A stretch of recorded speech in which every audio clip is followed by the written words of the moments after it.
Up next, I am delighted to introduce you to Laura Scholes, founder of the 24-hour site. Laura is an expert brand builder, an expert storyteller, and as she puts it, you can just create a beautiful website if you want, but for that extra icing on the cake, that extra cherry on the sundae, uh, why not start with a compelling story? So delighted to bring to the online stage Laura Skulls. Hi, thank you, Sam, and thank you, Squarespace, and thank you for being here. I am super excited to talk to everyone here today. My name is Laura Scholes, and let's get into the presentation. So what we're talking about today, as Sam said, is brand story. And I come from a writing background. I'm a Squarespace designer, I come from a writing background. And to me, there is nothing more important than brand story. And I hope by the end of the talk, you'll feel the same way. But before we dive into things, you might have heard already that we're celebrating 20 years of Squarespace this Circle Day. Of course, we all know what Squarespace looks like today. Gorgeous. But what about when they launched 20 years ago? Okay, I went in the Wayback Machine online and found this homepage from Squarespace from the early aughts. And I think we can agree that it's not too bad, but we have come such a long way. And I hope you all feel like you've come a long way in the work that you're doing. Um, and I'm just so proud to be with Squarespace and proud to be with all of you. So here's me at 20. So the Squarespace folks said, find a picture of yourself at 20 to help us celebrate. And I'm kind of glad they did, because this picture, I think, says more about brand story and my brand story than anything. So, so this is me, sneak peek into my brand story. So I'm 20 years old here. I'm in college. And even though I'm 20, I think I look like I'm 12, which fits because I've always been about a decade behind in everything. My boyfriend took this picture of me, my college boyfriend. We're at a Grateful Dead show in Madison, Wisconsin. This was one of many Dead shows I went to with him. And even though I was an REM person myself, I thought my boyfriend was cooler than I was. And so I became a Deadhead too. Um, and I won't even embarrass myself more by telling you that I actually had this dress made from a tapestry I bought at a shop that was very patchouli smelling. And I really thought it would look cool. And so, yes, I would imagine I was the only person at a Dead show who had a dress made to wear to the Dead show. Let's move on. So this is who I am today. I'm Laura. My brand story today is I'm a journalist turned copywriter turned brand consultant turned website designer turned small business launcher. I have two companies, Storyhouse Creative, that's my copywriting and brand consulting company that I still do a lot of work with my clients who I love. And then I started the 24-hour site a few years ago because I had seen a lot of my small copywriting clients have a hard time getting a site done cheaply, quickly. They were having to hire a bunch of different people, and I thought it didn't have to be so complicated. So I learned Squarespace. Thank you, Squarespace. We love Squarespace. And I figured out a process that I could help clients, small clients, professional services, accountants, coaches, lawyers, all kinds of small businesses and solopreneurs, help them not spend so much time on their website and let me do a lot of the heavy lifting on positioning, telling their story, getting us back to why we're here today, and then, of course, building a beautiful Squarespace site. And I made this process quick. You can tell by the name of my company, the 24-hour site. We do get it done in 24 hours, sort of. But I really wanted it to be fast and easy for them and also for myself, because I have copywriting projects that take way too long. And so it was a great way for me to build a business that worked for me and works for my clients. So our roadmap for today, we've got 4 sections. We're going to first talk about how to create a kick-ass brand questionnaire. Then we'll talk about how to mine gold from your clients' own customers. Third, we'll be talking about creating an about page that sells like a product page. And then we're going to stop for a little Q&A, and then we will do a quick wrap up. So if you have questions, just pop them in the comments, and I will go back when we get to Q&A and look at those. Okay, brand story time. Let's dive in. So the marketing guru, Seth Godin, says marketing is no longer about the stuff you make, but about the stories you tell.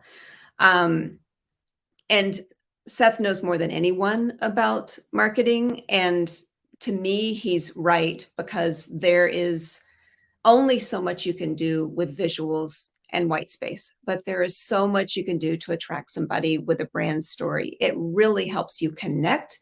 It helps your clients connect with their customers, and it helps you as a designer or a copywriter, whoever is here with us today, it helps you connect with your clients to do better work. But this term brand story, I think, can be a little like squishy, a little like, what is that? So I wanted to take just a few minutes to level set us on what brand story is and isn't. So brand story isn't the origin story of how the brand came to be, though it can include this. And I was thinking about a company like Tom's Shoes. His origin story with this company is the brand story. He's very lucky. There aren't many companies that have such a compelling origin story. So we need to go beyond that. The brand story isn't told only in words. We'll talk a little bit more about that in a minute. The brand story it isn't something that only shows up on the about page. Again, we have a whole section on that in a minute. And then most importantly, a brand story is not something you concoct to make a brand look or sound cool to sell stuff. In its ideal state, a brand story is something that you, your client, and if you're working with a copywriter, everybody works together to pull out. It's authentic, it's organic, and it just needs to be surfaced. It's not something you create. People can smell a fake brand story from a million miles away. So what is brand story? I like to think of it coming from the writing world as a narrative. So, and I mean that both literally and not so literally. So it's really like bringing together the facts, the what, and the emotions, the why. So it's the whole thing. And so it isn't just the words, although words are a big part of it.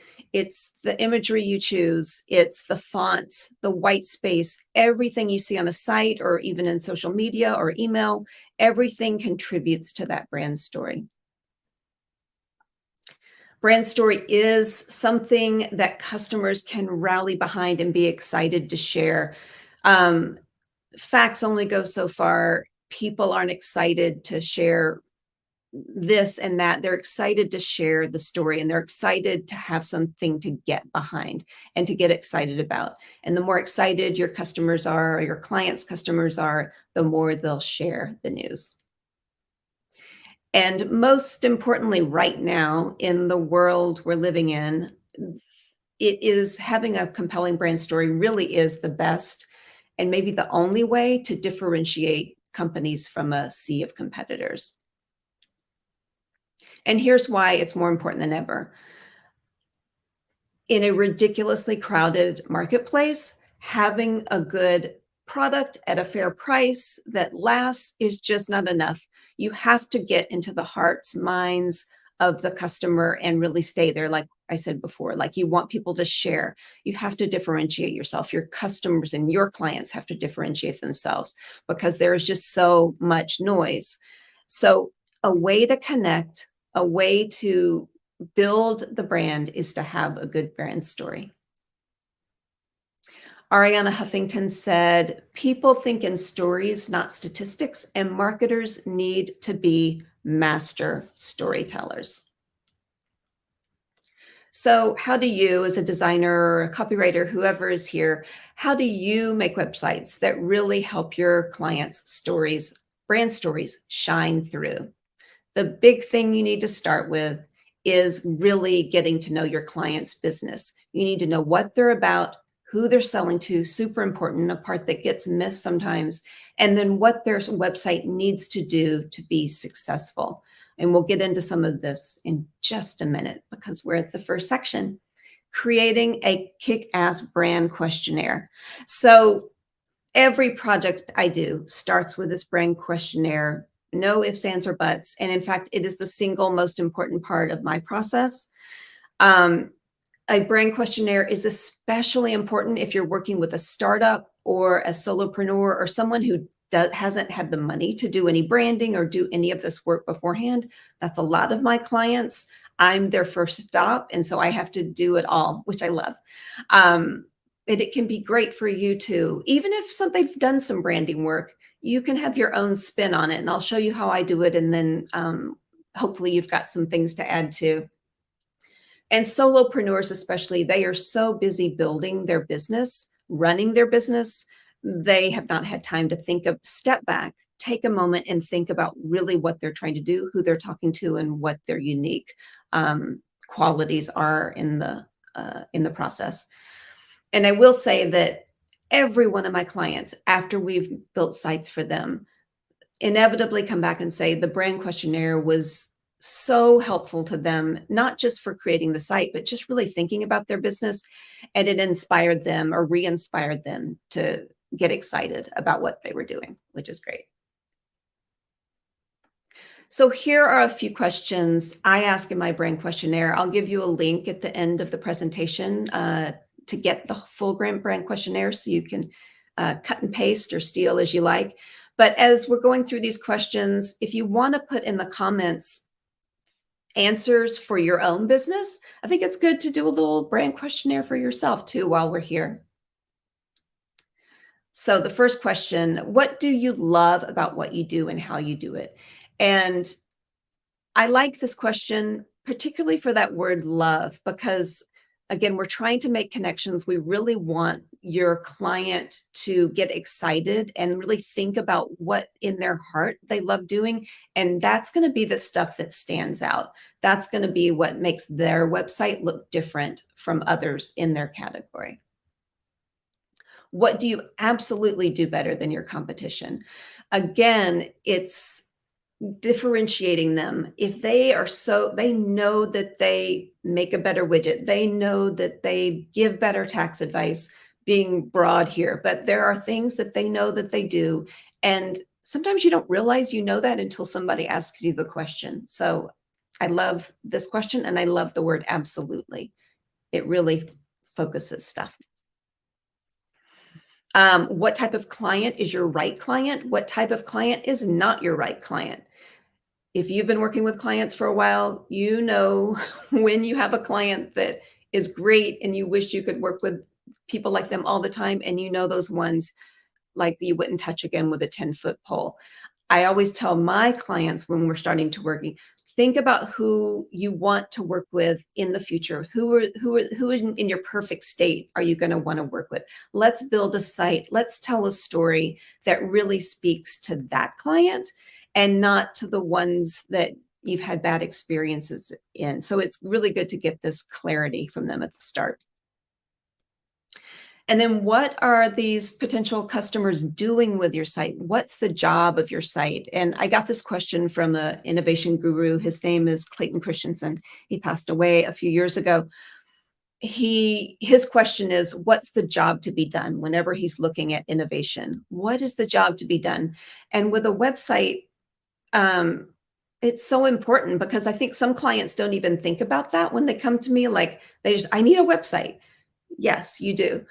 But what is the job of that site? Are you trying to get people, give them enough information that they get excited, that they book a call with you? You just want them to get information and book a Zoom? Do you want them to buy something? E-commerce sites, of course. So different sites have different jobs, and it's good to make sure you understand what the job is and that your client understands. I mean, I think a lot of times, especially smaller businesses, people come and they think they're getting a website, all is well. They've done their job and everything's gonna just come rolling in. And as you probably know, that isn't how it works. You create a site and then they have to do the work of getting people there. And I think when it's clear, like what's the job of this site, there's more satisfaction on both sides. So I wanted to show you a little bit about what my brand questionnaire led to with one of my clients. So this is Sarah Reed. She's an interior designer, but she's not a traditional interior designer. She doesn't buy a bunch of really expensive furniture and set it up, stage a house perfectly. She is kind of what I would call a design therapist. She's very real, very warm, um, and the elements that we picked for her site show that. So I think if we look at the image, so we're talking a lot about words today because that's my background. But this image that we chose, you can see her tattoos on the side. The angle is up and down and it's looking friendly and like kind of optimistic. It's not a perfectly manicured background. We've got some plants, and her dress is even like, I don't know, I'm just going to say more friendly. It isn't like she's very severe. So it really is saying who she is and kind of who you're going to work with. It's a very intimate business design. So it takes a lot to show that this is who I am. If you like me, we're going to work well together. From some language choices. Hi, I'm Sarah Reed, and I like it when things look pretty. Looking pretty is probably not a phrase that most interior designers would use. They might feel like it's a little not serious enough, but that is Sarah. She does like it when things look pretty, and she wants to work with people who appreciate that about her. And then down below in the hire me to design and style your space, she talks about maybe you're not sure what the heck to do with the weirdly shaped living room. Like, again, it's giving you the idea that this is not about perfection. This is about making something beautiful, making your life work better. So, of course, I filled out my own brand questionnaire when I was creating my 24-hour site and my story house site for that matter. Um, Brand story is important to me. So, because I don't come from a traditional design background, when I was creating my site, the thing I wanted to make sure people knew is even though I haven't been in business for a while and I don't come from a design background, I wanted people to know that I've done a lot of work for clients, big and small. And especially the big clients, I wanted them to see names like Google, Whole Foods, University of California. I wanted them to know that I have experience. I've worked on big projects, and if I can handle big projects for these guys, I can handle your project too. So I really made that stand out in my brand story. And then when I'm talking about my own value propositions, again, not leading with design and development, I'm bringing equality to all three of the buckets that I hit: branding, copywriting, design, and development. They're equally spaced so you know what you're getting and you know what I'm offering. Okay. Next section, mining pure gold from your client's own customers. So, customer interviews are not something I get to do on every project, but whenever I do, the projects are better. I have more fun. My clients get more satisfaction. And then it makes it easier because you are getting information from a person who's used your client services, and it gets you and your client for that matter in the mindset of who's coming to my site, who's going to be reading this stuff. The customers who've already bought the service are the best, most direct way to get there. So not only does it help you create the brand story of the site overall, you can also, of course, pull out great little testimonial snippets. Um, my big thing that I work with clients on is when you're doing testimonials, the shorter the better, or at least if you can pull out one line and then catch somebody's attention and like get them to go, oh wow, that's cool. And then you can have the deeper stuff. But customer interviews, great for testimonials and great for helping you create a site that really speaks to the customers your clients are trying to reach. So here are a few of the questions that I ask the customers of my clients. And if you have something that you do in your process, please pop it in the comments and so everyone can see. So I'm just going to use my company in the type of company. So what was happening in your business that sent you looking for a website designer? I love this question because we're really then getting into the pain points. I mean, the great storytelling structure is what is the pain point? How does this person solve it? And what is the benefit? So your client may think they know what the pain points are of their potential customers, but when you're talking to a customer, you really get the firsthand view of what that is. So what was happening in their business? They were experiencing something, they needed something, and they found your client. What was it about the 24-hour site that made you hire them over others you considered? So again, we're trying to look for those qualities of differentiation. And again, your client has probably done a lot of competitive research and knows what they think is different about what they do. And we ask that question in the brand questionnaire. But who better to give information on why they chose your client over somebody else than a customer? Can you tell me a story about working with a 24-hour site that made you glad you'd hired them? This probably won't end up on the site that you're doing, but I love the idea of getting someone to be very specific, telling a story. You're maybe going to get a little word here and there or an image here and there that is more specific and more detailed than just saying, like, why did you like working with them? Tell me a story is always a great way to get deeper information.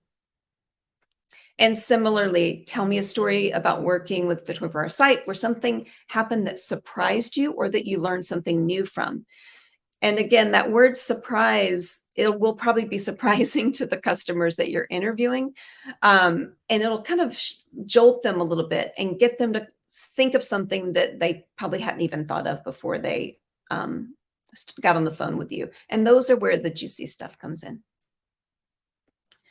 This is the one, if you can get metrics from a customer, and hopefully your client has done that too, metrics work.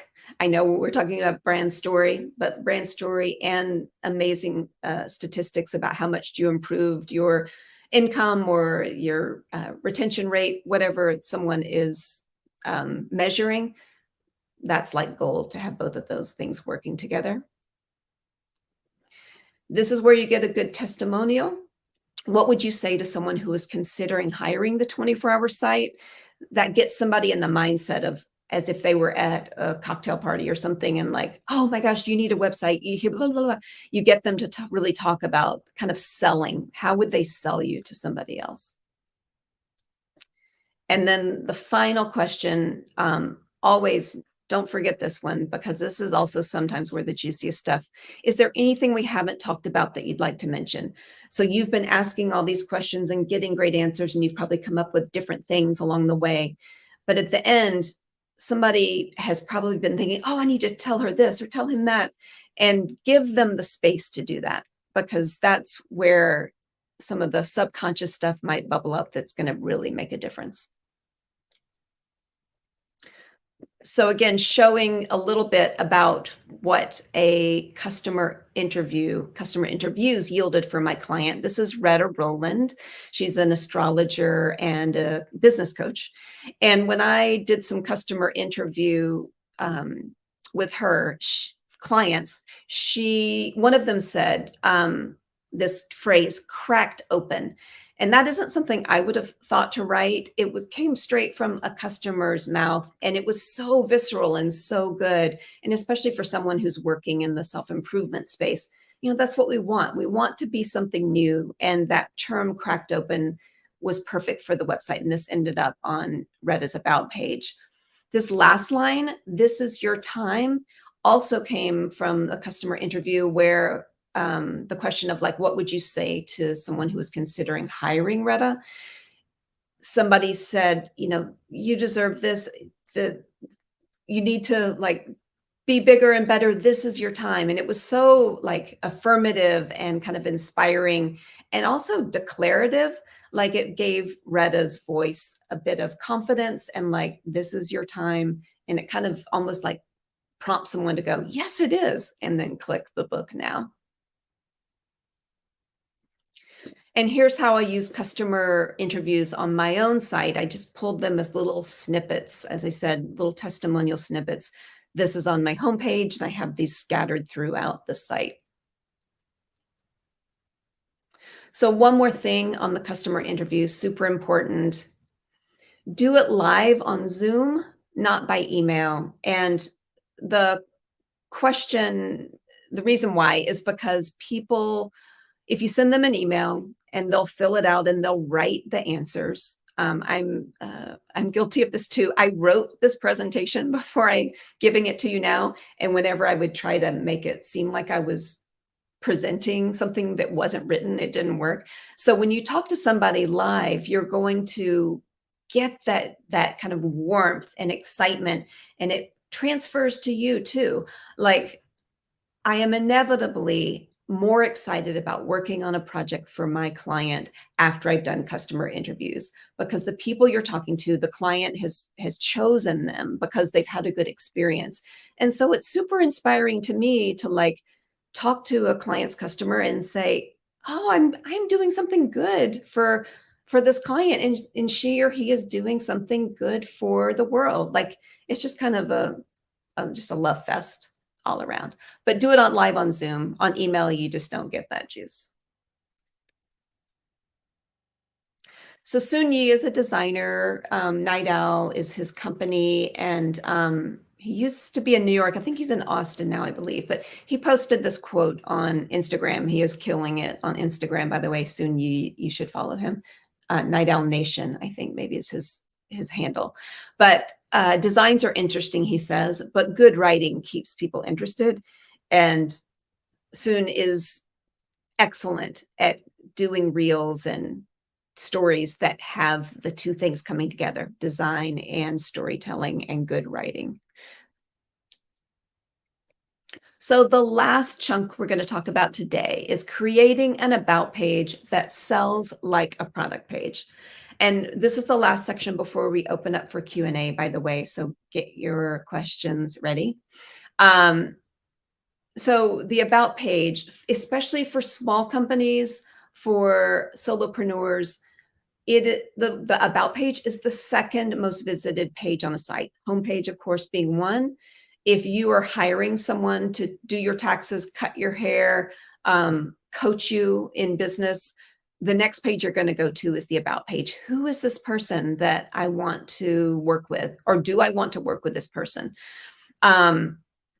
So yes, we want to talk about the company, about the person on the about page. But since the person's coming there next, we don't want to step back and make it all about your client.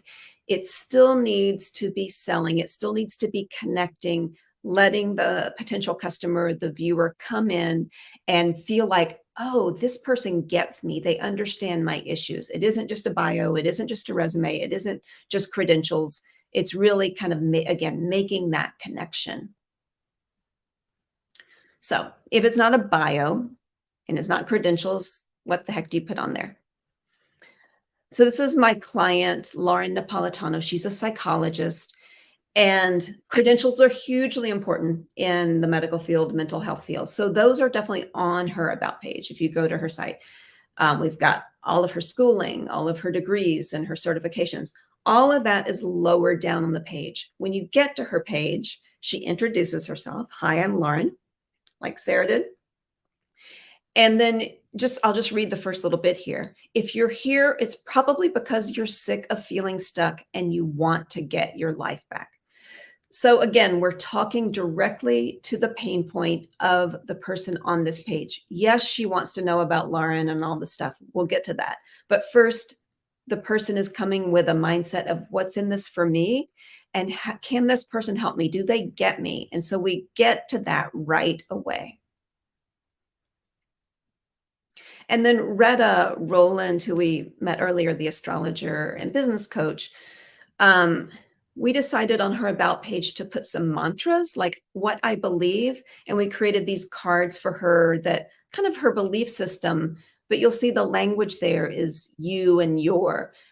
So your soul chose to live in this time, in this body, to have this experience in order to evolve. This is your purpose. So it's not about her, but it's about what she believes, and it is what she believes for her clients too.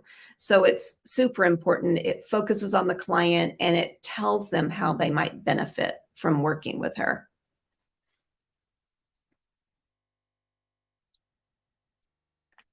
So before we go into Q&A, I just want to leave this last quote up because Steve Jobs, as we all know, was uh, the master storyteller, the master marketer, the master of the universe. And he says the most powerful person in the world is the storyteller. He proved this time and time again on the stage at those product introductions, and at the longevity. Obviously, Apple has had. So I think there's no place better to stop and open up for Q&A than with Mr. Jobs. So if you got questions, let's put them in. I've got some here. Let's see. Crypty asked, I'm an artist creating my own website now. I used to rely on my art to speak for itself and have since realized that tends to silence my art. Should motivations for creating art become part of my brand story? Are they better suited to the About Me section? That is a really interesting question. I think you're right. When people come to an artist's website, they're buying they want to buy a piece of art that speaks to them. Your story is important, but what is really important is that your art is showing big, beautifully, in its best light, obviously professional photography of that art. Anything you can do to elevate your art's brand story at the get-go is great. And I think your instinct to put all of your motivations and what you love about what you do on the About page is the right way to go. I wouldn't say that for every kind of business, but I do think art is a little bit different than a traditional, like buying a widget business. So save that good storytelling about your motivations and what you love and how you're inspired and what inspires you. People do want to know that, but at the beginning, they want to be just blasted by how much they love your art. Nikki T asks, I currently have an extensive brand questionnaire and I go back and forth about whether it's more effective to ask those questions via a form versus asking them on a brand strategy call. Great question. So I mentioned the customer interview. I do those live. For me, the brand questionnaire, because mine is long, and like I said, I'll share it with you in a minute. Because mine is long, it's part of my onboarding process, and I send it to them digitally in like a type form type thing. And so, and I even say when I introduce the questionnaire, like, take your time, don't do this all at once, have a glass of wine, whatever you want to do to like make this meaningful and fun and juicy, like take your time, don't rush through. So I want people to spend time with this and really be thoughtful. This is kind of the roadmap for our work together, and I don't want it to be rushed. That said, after I get their brand questionnaire and I've had time to process it and think about what else I have questions on based on what I've read, I always then have a follow-up call with my clients to go through it, dig into stuff that either wasn't clear or that I thought was particularly interesting that I think we could say more about. So I do a hybrid approach, Nikki, and that seems to really work for me.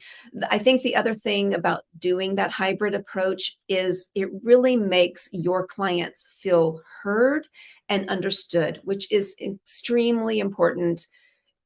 They're giving you their business, really. Like they're handing over their business and their livelihood to you to create something for them that is going to work. And the more that they feel like you as a designer or copywriter, whoever's here, the more that they feel like you understand who they are, what they're doing, what they're trying to do, the better. So the more touch points you have with them, the better. Thank you for the question. And thank you, Anna, in the backstage for teeing these up for me. So Sandra P asks, did you provide the brand questionnaire? Sandra, I will give you a link in just a minute. You can screenshot a QR code and you'll get it right in your inbox. AR asks, how has the transition to Fluid Engine impacted your process for the 24-hour websites? Also a great question.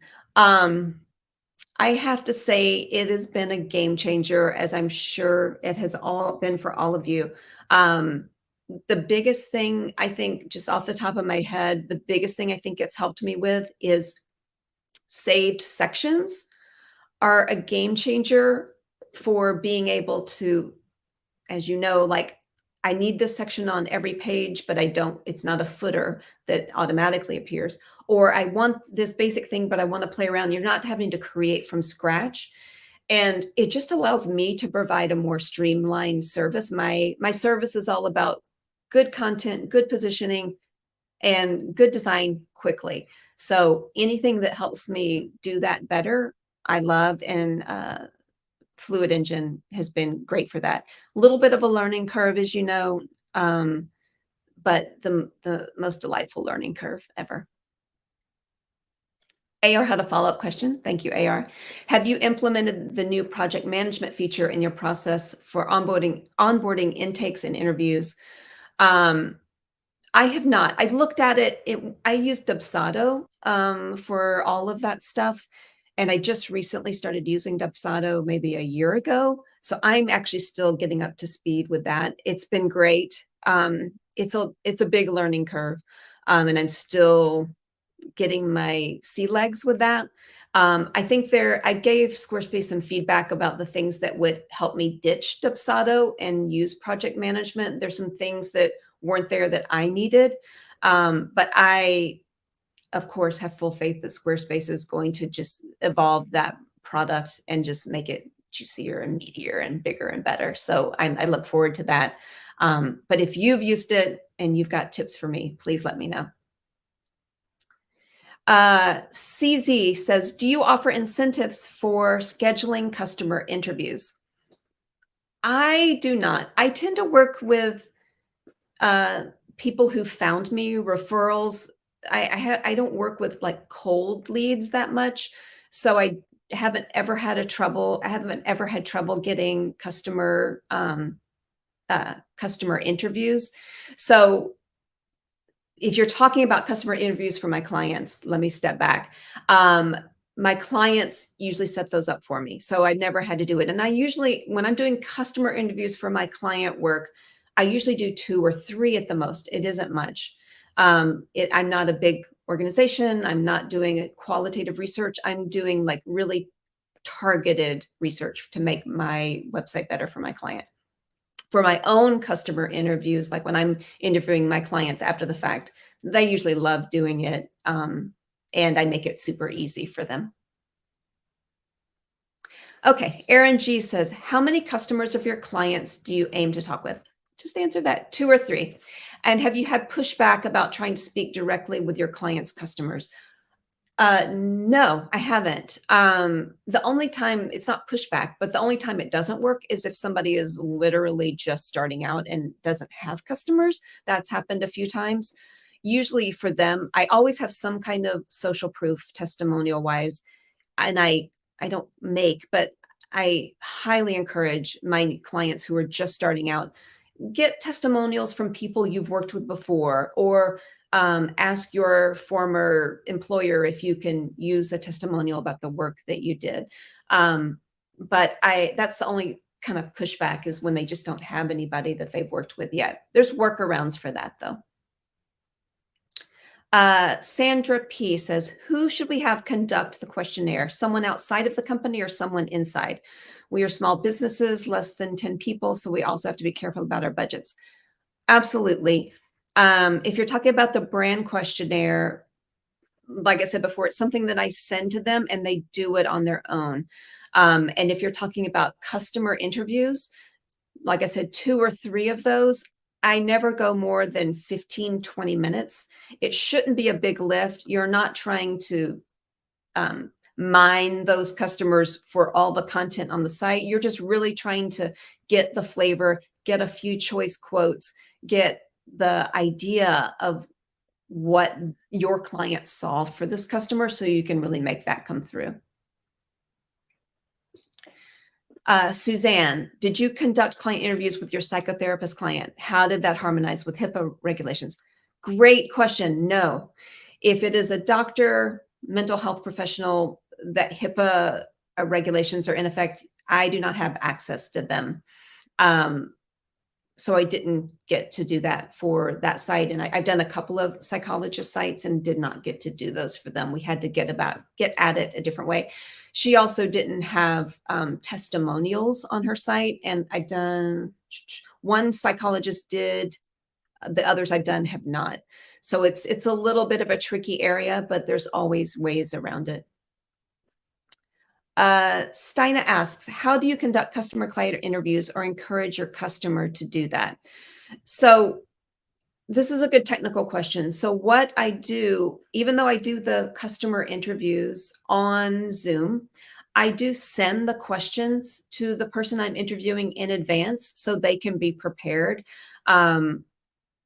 It's always going to sound different than maybe what they did prepare, but I do like them to be familiar with what we're going to be talking about. And we can go off from there. I let them know it's kind of the skeleton of what we're going to be talking about, just so they feel like they're prepared and they're confident to talk.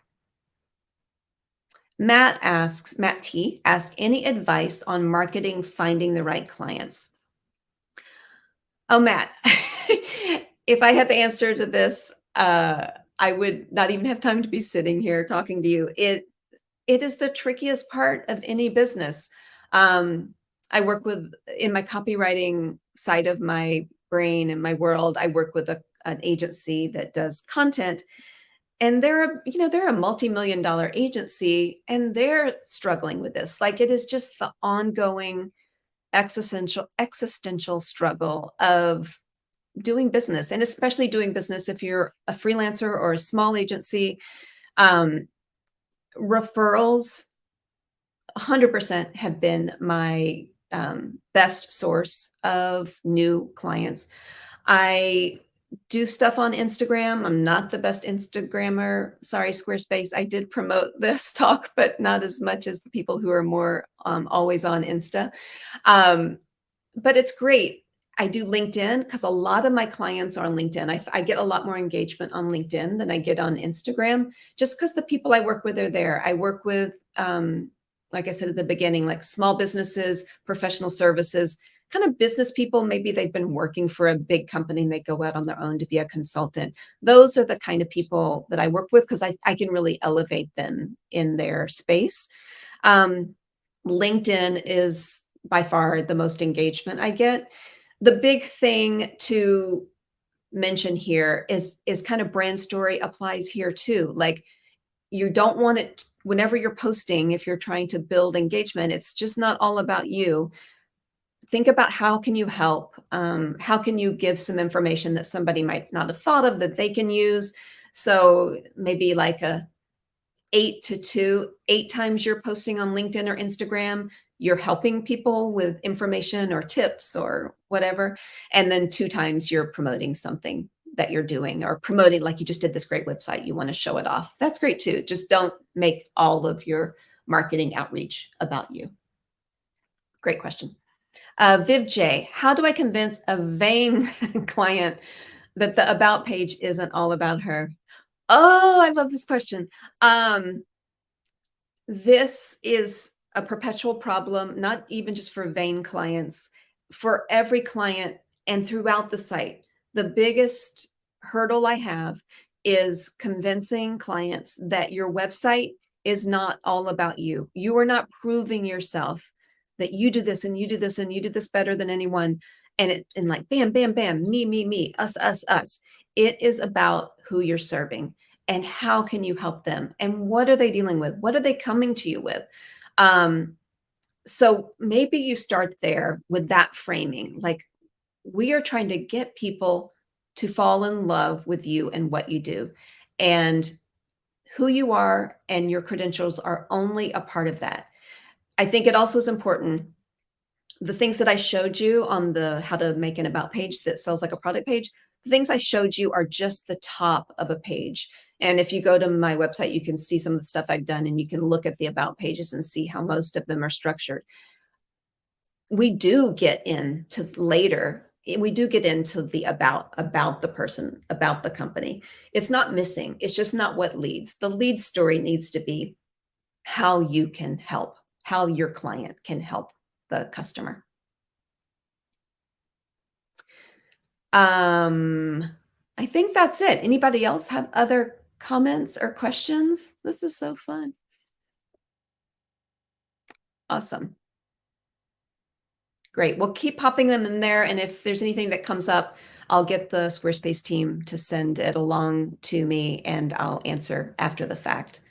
But I would love to go back to my slides. Great Squarespace team. Thank you. So we just want to wrap up. So we started this presentation with me showing you me at 20. And yes, it was about helping Squarespace celebrate, but it was really me sharing my brand story to you strangers, because I wanted to kick the presentation off with a connection. Um, and that's what we've been talking about today. Brand story is all about connection and getting people invested in your client or in you. So that little thing was a great way for me. The showing the picture was a great way for me to honor Squarespace, but also like get you to know me a little bit, at least back then. And so today, I've obviously changed a lot, much more than I like to admit. Um, Not just physically, of course, but I've evolved from a journalist to a copywriter to a brand consultant to doing this stuff for websites and small businesses. And the me now is still me. It's still my brand story, but it's just evolved. So if you haven't been using brand story up until now, and you came to this talk thinking, oh, this might be something cool I could add to my business, um, I'm hoping you got some tools that will help you do that. And know that it might feel a little awkward bringing a new process into your already established amazing processes for your clients. Um, Awkward is good. I was very awkward in that dead show, and I was probably very awkward in that picture of me today because nothing I hate worse than having my picture taken, but awkward is part of the whole thing. We learn from it, we grow, and I know that once you start bringing brand story into your process, you will start to do it intuitively. You won't be able to help yourself. And it won't just help you make better sites for your clients, which it will also help you boost your own business because you will be connecting with your clients in a deeper way and in a way that will build your business because they're going to refer you to somebody else and them and then and that beautiful ripple effect. So nothing would make me happier than you getting to take the tools that I've shared today and go out into the world and do great things. And as I promised, here's my QR code. You can snap a pic of it right now, and I'll share it with my brain questionnaire and some other resources. And of course, you can always hit me up on email, Laura at the 24-hour site. Thank you so much for being here. I was nervous. I feel so much better now. And because I focused on the fun and focused on connecting with you and really hoping that you are got some tools today. Thanks you for giving me part of your workday. Thank you, Squarespace, for inviting me and for all that you do to make my job so much easier and our lives easier and more beautiful. Thank you all.